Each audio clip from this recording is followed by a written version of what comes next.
God wants us to be disciplined, to be a good person in heart. He wants you to be good. He doesn't want you to be a bad person. He wants you to be strong every time, every battle. We should focus on Him with heart, with our whole body, our soul, our heart, everything. Everything we've got. Try everything you've got to love Jesus, your soul, your heart. Give everything to the Lord. And in your dreams, if God is talking to you, focus on Him. If you have nightmares, remember, focus on Him. But, you know what?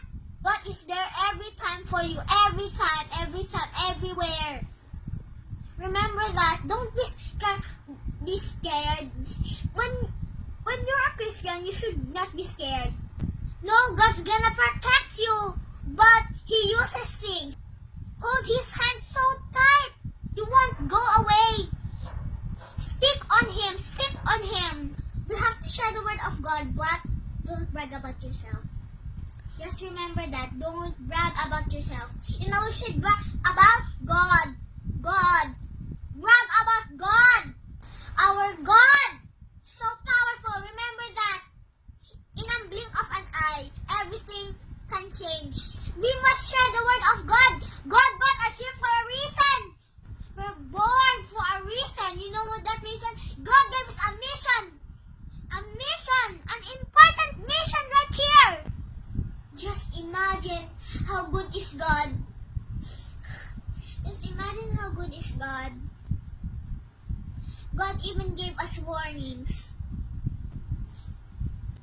And give Him your sins. We don't want that sins anymore. But you know what? Nobody is perfect here. Nobody. And I just have to say, even though people do good deeds and they're not a Christian like us, they're no sight to God's eye of a Christian. He's not gonna bring her or he there to heaven and teach her all about it. So you know what we must do? Share the word of God.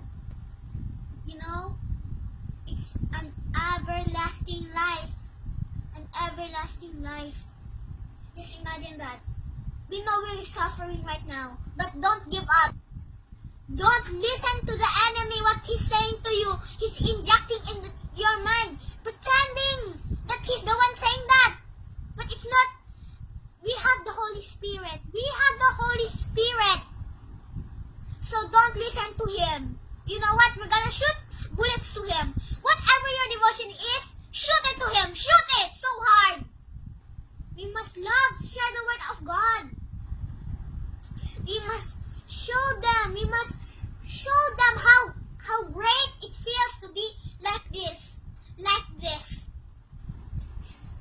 Please, everybody, do it with heart. For it says in the Bible, be on guard, stand firm in the faith, be strong, be courageous, and do everything with love. Do everything with love. Do everything with love. Do everything with your heart. God has a big heart for you. Nobody can measure that. He has a big heart for you. He's done too many things for us, like too many.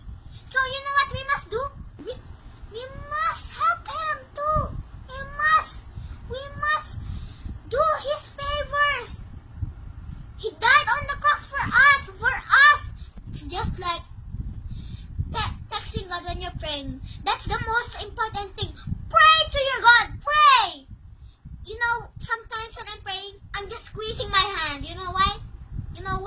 I'm got this because I'm so in love with God now. See, I'm getting deeper and deeper.